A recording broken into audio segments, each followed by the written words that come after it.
नमस्कार दोस्तों, मैं जितेंद्र आज आपके बीच फिर से हाजिर हूँ।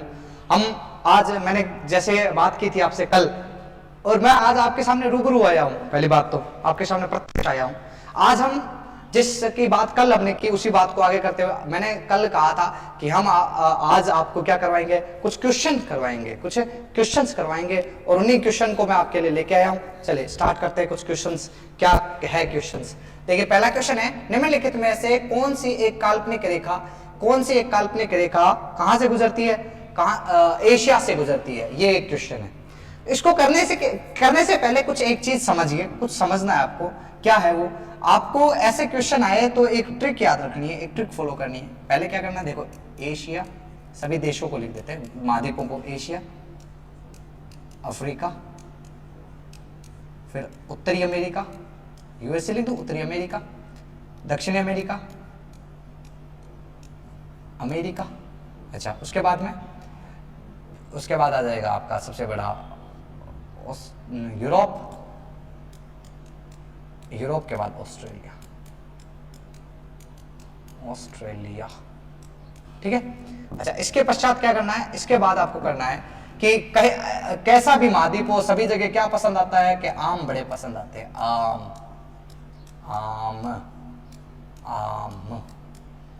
अब कईयों के सवाल हो गए, सर आपने अंटार्कटिका नहीं लिखा। अरे अंटार्कटिका में लोग कहाँ रहते हैं, निर्जन महाद्वीप है, तो उसको आपको लिखना नहीं है।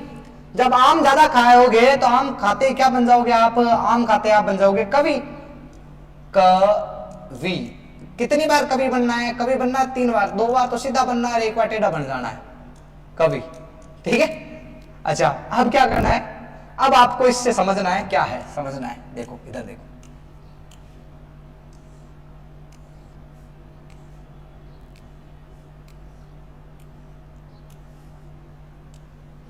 ठीक है।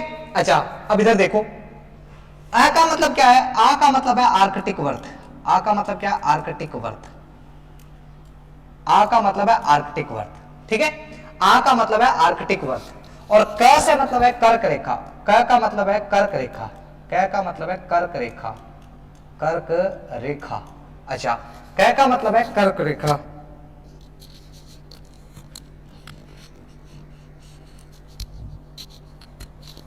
क का मतलब है कर्क रेखा और वी का मतलब है विषुवत रेखा, अथवा इसी को कहते हैं भूमध्य रेखा, विषुवत रेखा। ठीक है। अच्छा, म का मतलब है मकर रेखा। म का मतलब है मकर रेखा, मकर रेखा। डन। अच्छा, अब आप देखो, खुद एनालाइज करो। ये आ का मतलब है आर्कटिक। ठीक है। देखो कौन सा पूछा है हमें, सर हमें एशिया पूछा है। एशिया में पहले देखो क्या भूमध्य रेखा है? हाँ भूमध्य रेखा। अंतरराष्ट्रीय तिथि रेखा, अंतरराष्ट्रीय तिथि दोनों ही नहीं है, ऑप्शन दोनों ही नहीं है। बचे कौन से? हमारे पास बचा है भूमध्य रेखा एक, यहां भी भूमध्य रेखा 2, मतलब भूमध्य रेखा दोनों में है ऑप्शन में। कर्क रेखा है एशिया में, है सर कर्क रेखा, लेकिन मकर रेखा नहीं है। लेकिन आगे भी देख ले, आर्कटिक रेखा, आर्कटिक मतलब हमारा जो ऑप्शन होगा सही वो कौन सा होगा? A option. ए ऑप्शन सही होगा। ये टेबल आप बना लो। वैसे हम आगे बात करेंगे ना अगला टॉपिक पर, उसमें भी इस टेबल पर जिक्र करेंगे, लेकिन आज जब आए हैं तो इसको बना भी ले। ठीक है, बना ले आराम से। आगे चले, चलो नेक्स्ट बात करते हैं कि क्षेत्रफल की दृष्टि से एशिया का सबसे बड़ा देश कौन सा है। क्षेत्रफल की दृष्टि से एशिया का सबसे बड़ा और छोटा देश कौन सा है, ये बताना है आपको। देखिए सबसे बड़ा और छोटा की बात करें तो वैसा देखा जाए एशिया का सबसे बड़ा देश आता है रशिया। कौन सा देश आता है? रशिया। और सबसे छोटा आता है मालदीव। कौन सा देश आता है? मालदीव। ठीक है। देखो सर यहां चीन है, रशिया तो ऑप्शन में नहीं है सर। कोई बात नहीं, यही तो हमें चाहिए था, रशिया ऑप्शन नहीं है। तो अब आपको क्या करना है, एक ट्रिक याद रखनी है, रुक चीन। अब आया भारत,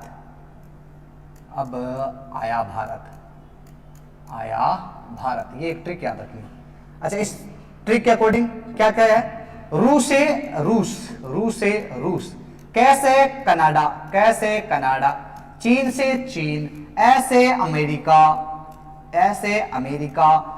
ठीक है, मैंने कल गलती से बोल दिया था, ध्यान रखना थोड़ा। वैसे ब्राजील जी उधर से आएगा, इतना ध्यान रखना, इतना दिन में हिंदी मत सुधार लेना आप लोग। ऑस्ट्रेलिया, ऑ से ऑस्ट्रेलिया, ऑ से ऑस्ट्रेलिया और भारत से भारत। अच्छा, और आठवां कोई पूछ ले कि आठवां बड़ा कौन सा है, तो याद रखना उसका नाम है अर्जेंटीना। कौन सा देश आता है? अर्जेंटीना। ये देश बड़ा आता है आठवां। ठीक है, अब देखो सर इससे क्या हुआ, इससे ये हुआ देखो रूस, रूस ऑप्शन में नहीं है। कनाडा, कनाडा तो सर अमेरिका में भाग, अमेरिका का भाग है, उत्तरी अमेरिका का हिस्सा है। तो अब बचा कौन सा है? चीन बचा। चीन देखो, चीन तो सर सभी में है, एक को छोड़ दो, इस एक ये तो गलत हो गया। लेकिन मैंने मालदीव में तो लिखा है, यहाँ सिंगापुर है नहीं है, भूटान नहीं है, मालदीव सॉरी मालदीव है, मालदीव है। तो ऑप्शन अपना कौन सा सही हुआ? तो ऑप्शन अपना सही हुआ ए ऑप्शन सही हुआ, ए ऑप्शन राइट हुआ। भारत की बात करें तो भारत लिख देना दक्षिणी एशिया का सबसे बड़ा देश, दक्षिणी एशिया का सबसे बड़ा देश है भारत। दक्षिणी एशिया का सबसे बड़ा देश है, बड़ा देश है, बड़ा देश। दक्षिण एशिया का सबसे बड़ा देश कौन सा है? भारत है। कौन कौन से दक्षिण एशिया में देश आते हैं आपको पता होगा? भारत, पाकिस्तान, भूटान, नेपाल, चीन क्या, म्यांमार, बांग्लादेश, श्रीलंका, ये देश आते हैं, याद रखना। लेकिन दक्षिण पूर्वी एशिया की बात करें तो वो आता है इंडोनेशिया, ये भी याद रखना। ठीक है, नेक्स्ट क्वेश्चन की बात करते हैं। नेक्स्ट है एशिया और यूरोप महाद्वीप में स्थित कौन कौन सा है? एशिया और यूरोप दोनों महाद्वीप में स्थित है। यूक्रेन नहीं है, इराक भी नहीं है, रूस नहीं है, रूस तो है लेकिन सीरिया नहीं है। हमें दोनों ऑप्शन सही चाहिए। अच्छा, तो ऑप्शन रूस सही और तुर्की। रूस और तुर्की क्या है? दोनों में आता है। अच्छा, जानते हो आप तुर्की को क्या कहा जाता है? तुर्की को कहा जाता है यूरोप का मरीज कहा जाता है, यूरोप का मरीज कहा जाता है, यूरोप का मरीज कहा जाता है। अच्छा, रूस का जो पार्ट अपने यूरोप में स्थित है उसे कहते हैं साइबेरियाई रूस। क्या कहते हैं? साइबेरियाई रूस, रूस। और ये रूस का, यूरोप का सबसे बड़ा देश आता है, यूरोप का सबसे बड़ा देश भी यही है। ठीक है, वहां के लिए भी मतलब वैसे दुनिया का सबसे बड़ा देश है, एशिया का सबसे बड़ा देश है, लेकिन जो आधा पार्ट आता है यूरोप में, वो भी यूरोप का भी सबसे बड़ा देश बन चुका है। ठीक है, नेक्स्ट बात करें, एशिया में स्थित सबसे ऊंचा पठार, एशिया में स्थित सबसे ऊंचा पठार कौन सा है? तो याद रखना एशिया में स्थित सबसे ऊंचे पठारों में आता है आपका तिब्बत का पठार। कहां? तिब्बत का। दक्कन का पठार कहां है? भारत में। मंगोलिया का पठार मंगोलिया में। नेक्स्ट क्वेश्चन देखिए, एशिया में स्थित विश्व की सबसे गहरी झील कौन सी है?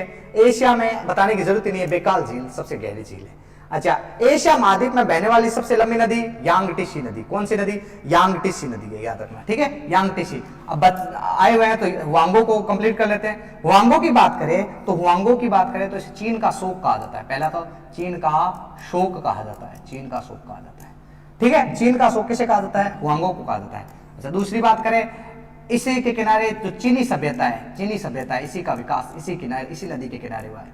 चीनी सभ्यता का विकास इसी के किनारे हुआ है, ये भी याद रखना आप। अच्छा, नेक्स्ट बात करें, अगली बात करें तो अगला देखना, अगला क्वेश्चन आता है कि जो आपकी चीनी सभ्यता के अलावा इस नदी को पीली नदी भी कहा जाता है। क्या कहा जाता है? पीली नदी भी कहा जाता है, पीली नदी भी कहा जाता है। अच्छा, ये कहाँ गिरती है? ये जहां गिरती है उस सागर का नाम आता है पीला सागर। कौन सा सागर? पीला सागर में जाकर गिरती है, पीला सागर में गिरती है। अच्छा, किसके लिए प्रसिद्ध है? तो ये नदी चावल की खेती के लिए प्रसिद्ध है, चावल के लिए प्रसिद्ध है, चावल के लिए प्रसिद्ध है।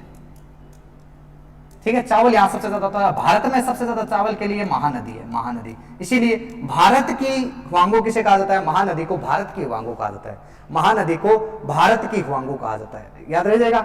अच्छा, नेक्स्ट क्वेश्चन बात करें, एशिया और अमेरिका का तटों को छूने वाला महासागर कौन सा है? एशिया और अमेरिका के तटों को छूने वाला महासागर कौन सा है? अब इस पर बात करते हैं। वो लिख लिया होगा आपने, आराम से लिख लो, साफ करता हूं आधे, ये लो। चले हम अब बात करते हैं एशिया और अफ्रीका को छूने वाला महासागर कौन सा है, इस पर जिक्र करते हैं। तो देखिए, कुल इस हिसाब से देखिए, ये अपना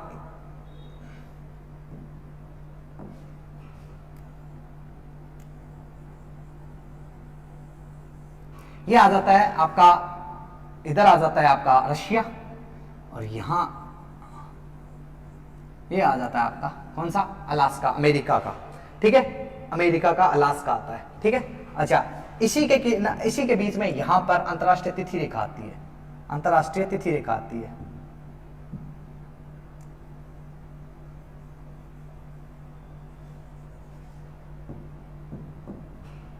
यहां अंतरराष्ट्रीय तिथि रेखा आती है, ये अंतरराष्ट्रीय तिथि रेखा है। ठीक है, अच्छा, यहां जो सागर है उसे कहते हैं प्रशांत सागर, प्रशांत महासागर, प्रशांत महासागर, प्रशांत महासागर आता है यहाँ। ठीक है, अच्छा, यहां जो सागर है उसे कहते हैं बेरिंग सागर, बेरिंग सागर, बेरिंग सागर। और ये जो पार्ट है इसे कहते हैं बेरिंग जल संधि। क्या कहते हैं?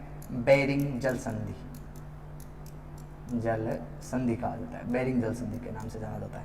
ठीक है, बेरिंग जल संधि के नाम से। इधर जो सागर है उसको कहते हैं चुक्की सागर। कौन सा सागर? चुक्की सागर, चुक्की सागर। तो ये आ जाता है आपका अमेरिका, स्पेशली ये जगह से अलास्का, अलास्का, अलास्का बोले तो यूएसए, उत्तरी अमेरिका का हिस्सा आता है। और इधर जो है वो है रशिया, रूस, जो हमारा एशिया है, एशिया महाद्वीप आता है। तो एशिया महाद्वीप और दोनों को छूने वाला कौन सा सागर है? प्रशांत महासागर है। और ये रेखा है उसे बोलते हैं अंतरराष्ट्रीय तिथि रेखा, अंतरराष्ट्रीय तिथि रेखा। लिख देता हूं, अंतरराष्ट्रीय तिथि रेखा के नाम से जाना जाता है, तिथि रेखा, अंतरराष्ट्रीय तिथि रेखा है ये रेखा। ठीक है, जो लगभग 180 डिग्री है, 180 डिग्री है। ठीक है, 180 डिग्री, 180 डिग्री आती है। लिख लिया? चलिए लिख लो आराम से। चलो नेक्स्ट बात करते हैं, शान का पठार कहां स्थित है? तो शान के पठार की बात करें तो शान का पठार आता है म्यांमार में, म्यांमार में आता है। अन्य पठार में बात कर लेते हैं, पूछ लिया जाए कभी पोतवाड़ा का पठार कहां है? पोतवाड़ा का पठार कहां है? तो पोतवाड़ा का पठार आप ही के बच्चे के पास है, पाकिस्तान के पास है। ठीक है, पोतवाड़ा का पठार। अच्छा, पूछे दक्कन का पठार कहां है भाई? दक्कन का पठार, दक्कन का पठार तो अपने भारत में है भाई, भारत में, भारत में है दक्कन का पठार। तिब्बत का पठार कहां है भाई? तिब्बत का पठार सर तिब्बत में ही है। तिब्बत का पठार कहां है सर? तिब्बत में ही है, तिब्बत का पठार, तिब्बत का पठार तो सर तिब्बत में ही है, तिब्बत का पठार तिब्बत में ही है। ठीक है, अच्छा उसके बाद एक और पठार आता है जिसको कहते हैं अन्नातोलिया का पठार, अन्नातोलिया। ठीक है, यहां नीचे लिख देता हूं, अन्नातोलिया, अन्नातोलिया का पठार ये आता है तुर्की में। अन्नातोलिया का पठार कहां आता है? तुर्की में आता है। लिख लिया? चलो आगे बात करते हैं। निम्नलिखित में से कौन सा देश स्कैंडिनेवियाई समूह में सम्मिलित नहीं है? स्कैंडिनेवियाई समूह में सम्मिलित नहीं है, वो बताना है आपको कौन कौन सा नहीं है। ठीक है, चलिए देखते हैं थोड़ा सा कैसे। तो देखिए स्कैंडिनेविया की बात करें तो कुछ ऐसा सा एक प्रायद्वीप है।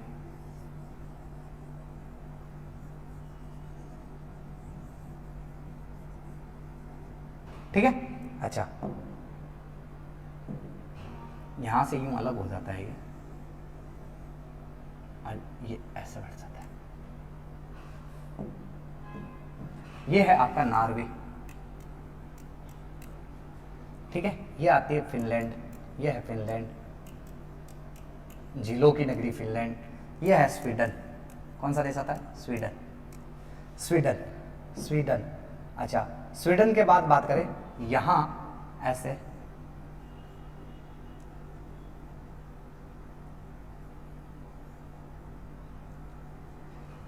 ऐसा एक क्षेत्र आता है, इसे कहते हैं अच्छा इसके बीच में ये जो बात करें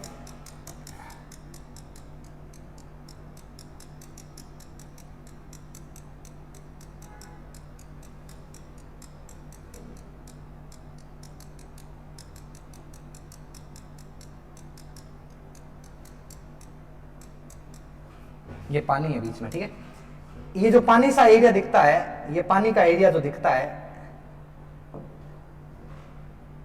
ये तो स्कैंडिनेवियाई प्रायद्वीप है। और ये जो पानी सा दिख रहा है इसको बोलते हैं अपने, ये है बाल्टिक सागर। कौन सा सागर है? बाल्टिक सागर, बाल्टिक सागर।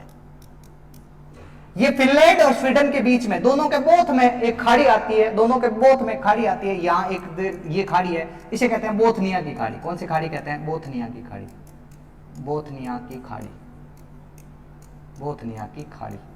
ठीक है, अच्छा फिनलैंड और इसके बीच में ये जो खाड़ी है, इस खाड़ी का नाम आता है रिग्गा की खाड़ी। कौन सी खाड़ी? रिग्गा की खाड़ी, रिग्गा की खाड़ी, रिग्गा की खाड़ी। अच्छा, ये जो देश है इसे कहते हैं बाल्टिक देश।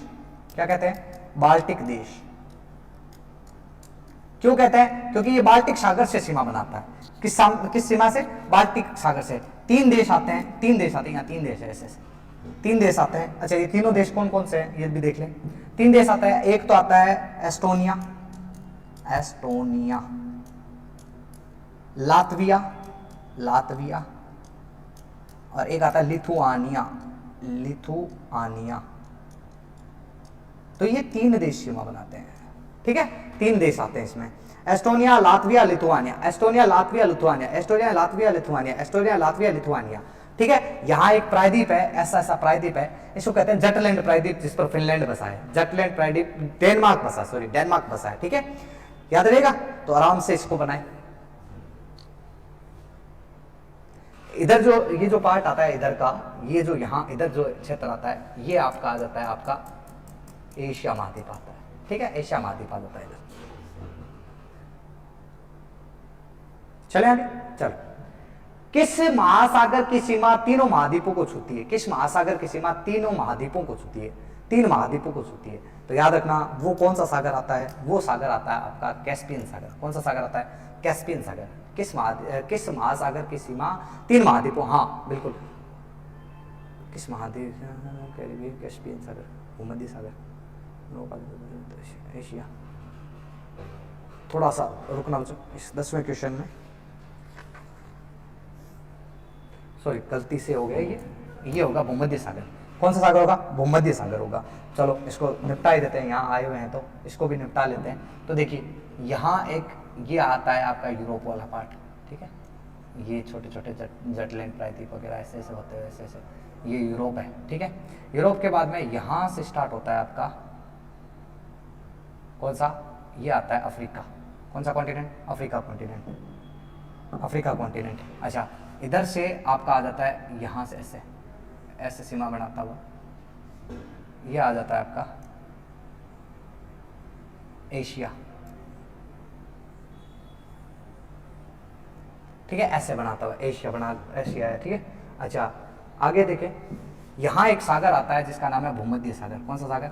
भूमध्य सागर। भूमध्य सागर देखो, इधर यूरोप टच हो रहा है, एक तरफ यूरोप है, एक तरफ यूरोप आ गया, इधर आ जाता है आपका अफ्रीका, और इधर आ जाता है एशिया। तो तीनों महाद्वीपों से सीमा बना रहा है। ठीक है, अच्छा याद रखना, यहाँ एक जल संधि है, उसको कहते हैं बाब उल मंडाल जल संधि। चलो इसको जिक्र बाद में करेंगे। ठीक है, ऐसा याद रखना। नेक्स्ट क्वेश्चन देखें, यूरोप पूर्णतः किस गोलार्ध में स्थित है? यूरोप पूर्णतः किस गोलार्ध में स्थित है? उत्तरी गोलार्ध में। यूरोप पूर्णतः किस गोलार्ध में स्थित है? उत्तरी गोलार्ध में स्थित है। याद रखना, उत्तरी गोलार्ध में स्थित है, उत्तरी गोलार्ध में स्थित है। नेक्स्ट देखें, निम्नलिखित में किस देश सम्मिलित रूप से आइबेरियन प्रायद्वीप भी कहा जाता है? तो याद रखना, स्पेन और पुर्तगाल को कहा जाता है। स्पेन और पुर्तगाल, स्पेन और पुर्तगाल देखो ऐसे ऐसे बसे हुए हैं, ये एक प्रायद्वीप आता है ऐसे ऐसे ऐसे, इतना सा एरिया पुर्तगाल का आता है, ये स्पेन है, स्पेन और यहाँ अफ्रीका कॉन्टिनेंट जुड़ा हुआ है ऐसे। तो अफ्रीका कॉन्टिनेंट में इधर स्पेन और इन दोनों मोरक्को के बीच में एक जल संधि है जिसको कहते हैं जिब्राल्टर। जिब्राल्टर, जिब्राल्टर जल संधि है। ठीक है, जो यूरोप और अफ्रीका को अलग करती है। इस पर अगला क्वेश्चन में अच्छे से बात कर लेंगे, टेंशन ना लो इस पर। ठीक है, इसका आंसर याद रहेगा आपको। अच्छा अगला देखो क्वेश्चन, निम्नलिखित में से किस देश को आइबेरिया आ गया? अच्छा कुछ चीजें किस क्वेश्चन और है देख लेते हैं। तो नॉर्वे अर्धरात्रि में सूर्योदय का देश कहा जाता है। स्वीडन आइबेरिया प्रायद्वीप स्थित है। आइसलैंड की बात करें, इसकी राजधानी आती है जिसका बोलते हैं रिक्वेजिका। रिक्वेजिका, रिक्वेजिका। इस रिक्वेजिका की बात करें तो ये रिक्वेजिका उत्तरतम राजधानी है। दुनिया की उत्तरतम राजधानी कौन सी है? रिक्वेजिका उत्तरतम राजधानी, उत्तरतम राजधानी दुनिया पूरे विश्व की उत्तरतम राजधानी है रिक्वेजिका। जरूर याद रखना, उत्तरतम राजधानी है। डेनमार्क जिस प्रायद्वीप पर बसा है उसका नाम है जट या जूटलैंड, जूटलैंड प्रायद्वीप, जूटलैंड प्रायद्वीप, जूटलैंड प्रायद्वीप पर स्थित है। ठीक है, अच्छा ग्रीस रोमानिया। ठीक है, लिथुआनिया, लातविया और एस्टोनिया, इन्हें क्या कहा जाता है? इन्हें बाल्टिक देश कहा जाता है। क्या कहा जाता है? बाल्टिक देश कहा जाता है। ठीक है, चलिए नेक्स्ट बात करें, निम्नलिखित किस समूह में संयुक्त रूप से बाल्टिक राज्य कहा जाता है? ये लो सेम क्वेश्चन आ गया एकदम, इसी के बाद में आंसर आ गया यही आपका, लिथुआनिया, लातविया और Estonia. Lithuania, Latvia, Estonia. Next question है, निम्नलिखित में से यूरोप की सबसे लंबी नदी कौन सी है? तो सीधा सा याद रखना, वो है वोल्गा नदी। कौन सी नदी है? वोल्गा नदी। सीधा आंसर दे देता हूं, वो है वोल्गा नदी, निम्न में से। ठीक है, दूसरी सबसे लंबी नदी कौन सी है? डैन्यूब नदी है। कौन सी नदी है? डैन्यूब है। ठीक है, अच्छा उसके बाद में सीधा क्वेश्चन है अब आपके लिए, ये क्वेश्चन बड़े शानदार आए हैं आपके लिए, ये क्वेश्चन आप अटेंड करें। देखता हूं कितने बच्चों के क्वेश्चन सही होते हैं। ये वाले क्वेश्चन, ये क्वेश्चन आपके लिए वेरी वेरी इंपॉर्टेंट है भाई। यूरोप में सर्वाधिक व्यस्ततम अंतःस्थलीय जलमार्ग वाला कौन सा क्षेत्र आता है, कौन सी नदी क्षेत्र आता है? ठीक है, चलो इसका मैं जवाब देता हूं, वो है राइन नदी। कौन सी नदी? राइन नदी। अच्छा, इटली की गंगा किसे कहा जाता है? पूछे इटली की गंगा किसे कहा जाता है? तो पो नदी को इटली की गंगा कहा जाता है। किसको? पो नदी को इटली की गंगा के नाम से जाना जाता है। ठीक है। अच्छा, अर्धरात्रि में मध्य ये है देश, अभी बताया जैसे मैंने, नॉर्वे। कौन सा देश आता है? नॉर्वे देश आता है। ठीक है। सबसे लंबी नदी कौन सी? श्रीलंका की सबसे लंबी नदी है महावेली नदी। कौन सी है? महावेली नदी। एशिया में सबसे बड़ी झील कौन सी? एशिया की सबसे बड़ी झील आप सब जानते हो, वो है कैस्पियन सागर झील। कैस्पियन सागर झील, कैस्पियन सागर झील, कैस्पियन सागर झील सबसे बड़ी झील है। अच्छा, बेरिंग जल संधि समांतर बहती है तो 180 डिग्री, या इसी को कहते हैं अंतरराष्ट्रीय तिथि रेखा। अंतरराष्ट्रीय तिथि रेखा, तिथि रेखा के नाम से जाना जाता है, अंतरराष्ट्रीय तिथि रेखा के नाम से भी जाना जाता है। ठीक है। कुछ चीजें और है, उनको देख लेते हैं भाई। यूरोप से संबंधित कुछ चीजें और आती है। पूछे झीलों का देश किसे कहा जाता है? झीलों का देश, तो वो कहा जाता है फिनलैंड को। किसको कहा जाता है? फिनलैंड को कहा जाता है। पूछे शराब नगरी, यूरोप की शराब नगरी किसे कहा जाता है? शराब नगरी, नगरी शराब नगरी याद रखना, वो आती है स्कॉटलैंड। कौन सा? स्कॉटलैंड को शराब नगरी के नाम से भी जाना जाता है। ठीक है, यूरोप की शराब नगरी। अच्छा, यूरोप का मरीज, यूरोप का मरीज किसे कहते हैं? यूरोप का मरीज कहा जाता है तुर्की को। किसको? तुर्की को यूरोप का मरीज कहा जाता है। ठीक है, यूरोप का मरीज किसे कहा जाता है? तुर्की को कहा जाता है भाई। नेक्स्ट देखें, नेक्स्ट आता है खेल नगरी किसे कहा जाता है? खेल का मैदान, तो वो है स्विट्जरलैंड। खेल का मैदान तो वो आता है स्विट्जरलैंड। SWT लिख रहा हूं मैं सीधा। ठीक है, स्विट्जरलैंड को खेल का मैदान भी कहा जाता है। अगला आता है डेयरी उद्योग, डेयरी उद्योग नगरी। डेयरी उद्योग नगरी किसे कहा जाता है? तो डैश है डेयरी, डैश है डेनमार्क, यूं याद रख लेना। जो जूटलैंड प्रायद्वीप या जटलैंड प्रायद्वीप पर स्थित है उसी की बात कर रहा हूं मैं। ठीक है, तो ये क्वेश्चन जरूर याद रखना, साथ साथ में आए हुए हैं तो इसीलिए। ठीक है, नेक्स्ट बात करते हैं। संयुक्त राष्ट्र मानव विकास सूचकांक में भारत को कौन सा स्थान मिला है? संयुक्त राष्ट्र मानव विकास सूचकांक में भारत को कौन सा स्थान मिला है? तो याद रखना, इसका जो आंसर आता है वो आता है 134वां। तो फिर 133, 161, 127 क्या है ये भी देख लेते हैं। 133 कुछ भी नहीं है, 161 जरूर याद रखना। 161 भारत में press freedom index, press freedom index, freedom index में भारत का स्थान है 161वां इंडेक्स में आता है। 127 की बात करें, 127 किस में आता है? तो याद रखना 127 नंबर आता है प्रेस आपका specially gender gap index, gender gap index. अब आपको कैसे किया, मैं आपने करवाया ही नहीं, कहां से क्वेश्चन पूछ लिए ये? तो आप YouTube से जुड़े हुए मेरे आप हमारा परिवार हो, तो आपको मैंने बताया शॉर्ट्स भी लगाता हूं। उस शॉर्ट्स में स्पेशली ऐसे क्वेश्चन मैं लिखता हूं, उनको भी आप पढ़ा करें, वो भी आपके लिए वेरी वेरी इंपॉर्टेंट है, उनको भी पढ़ो आप। नेक्स्ट आती है मलेरिया उन्मूलन कार्यक्रम कब शुरू किया गया? मलेरिया उन्मूलन कार्यक्रम कब शुरू किया गया? तो याद रखना वो किया गया 2023 में। अच्छा, पूछ ले 2023 का अंतरराष्ट्रीय वर्ष, 2023 का अंतरराष्ट्रीय वर्ष, अंतरराष्ट्रीय वर्ष किसको घोषित किया गया? तो वो है बाजरा, मोटा अनाज, बाजरा। ठीक है। अच्छा, पूछ ले अंतरराष्ट्रीय वर्ष 2024 किसका है? ये आपके लिए इंपॉर्टेंट है, इंपॉर्टेंट तो ये आपके लिए। 2024 की बात करें तो वो आता है आपका कौन सा? कैमेलिड्स, कैमेलिड्स, कैमेलिड्स, कैमेलिड्स को कहा जाता है। ठीक है। अच्छा, नेक्स्ट बात करें, अगला क्वेश्चन है WHO का क्षेत्रीय कार्यालय कहां स्थित है भारत में? तो दिल्ली, सीधा याद रखना दिल्ली में स्थित है। उसमें आप WHO पढ़ोगे ना तो उस WHO में ये क्वेश्चन लिखा हुआ है मेरा, लेकिन आप पढ़ोगे नहीं तो कैसे पता चलेगा कहां क्या है, सबने क्या दिया है, कहां से दिया है? बस आप उनको शिद्दत से पढ़ें। नेक्स्ट क्वेश्चन आता है भारत सरकार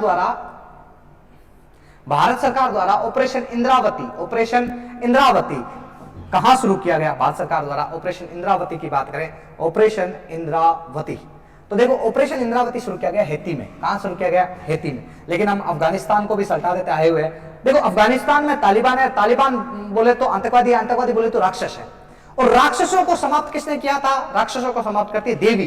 तो यहां ऑपरेशन चलाया गया, ऑपरेशन देवी शक्ति। ऑपरेशन देवी शक्ति।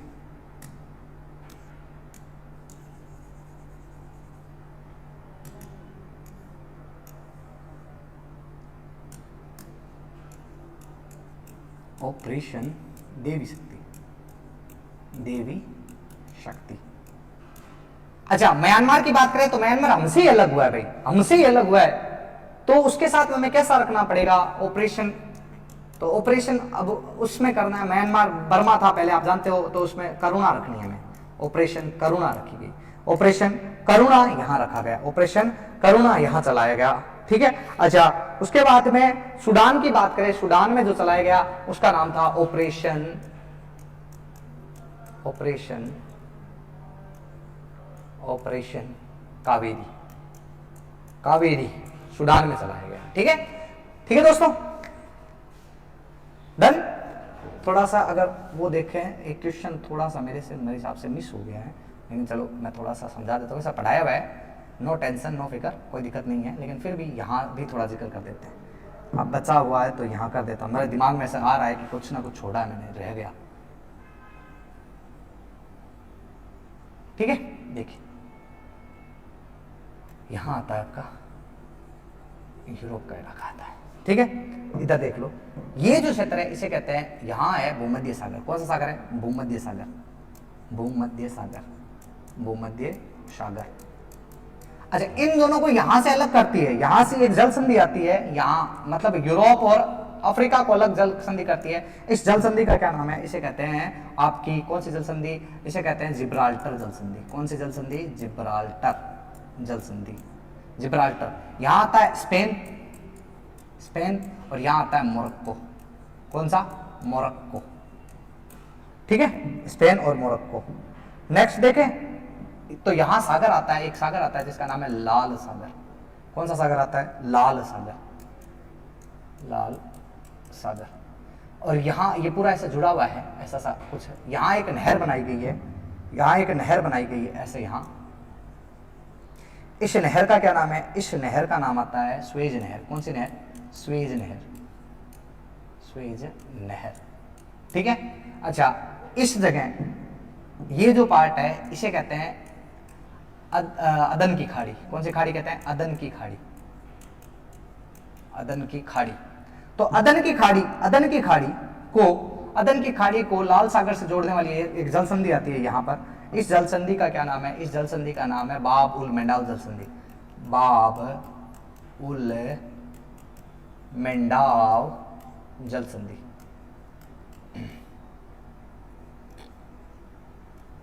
बाब उल मेंडाव जल संधि, ठीक है। अच्छा, इधर आ जाता है आपका अरब सागर, अरब सागर, ठीक है। ये चीज मुझे पता है, क्वेश्चन कहीं मेरा मिस हुआ है शायद तक, लेकिन उस क्वेश्चन को यहाँ भरपाई कर दी है। क्वेश्चन आएगा कि अफ्रीका के उत्तर में कौन सा है, तो भूमध्य सागर है। अफ्रीका के उत्तर पूर्व में कौन सा है, तो लाल सागर आता है। लाल सागर को अदन की खाड़ी से जोड़ने वाली जल संधि बाब उल मेंडाव जल संधि। लाल सागर को भूमध्य सागर से जोड़ने वाली स्वेज नहर आती है। जिब्राल्टर जल संधि को क्या कहा जाता है? एक तरीके से भूमध्य सागर की कुंजी के नाम से भी जाना जाता है। ये भी लिखना चाहते हो लिख देना, भूमध्य सागर की कुंजी, भूमध्य सागर की कुंजी, भूमध्य सागर की कुंजी किसे कहा जाता है? इसी जिब्राल्टर जल संधि, ठीक है दोस्तों। बाकी आप अपना प्यार स्नेह अपने चैनल के साथ बनाए रखें, मैं आपको अच्छा अच्छा कंटेंट दूंगा, ये गारंटी है। अगर आप अच्छे से मन लगा कर करते हो तो आने वाली हर वैकेंसी के लिए आप ये क्लास से आपको बहुत ज्यादा रामबाण इलाज होगी। बस अपना प्यार स्नेह 365 डेज स्टडी के साथ यूं ही बनाए रखें। मैं आपका दोस्त जितेंद्र कुछ ना कुछ आपके लिए बेहतर से बेहतर करता रहूंगा। बाकी लाइक शेयर सब्सक्राइब में कमी ना आ पाए। आप सभी मेरे परिवार हो, 365 डेज स्टडी के परिवार हो, तो अपना प्यार इस चैनल के साथ बनाएं। ठीक है दोस्तों, जय हिंद, जय भारत, जय श्री राम।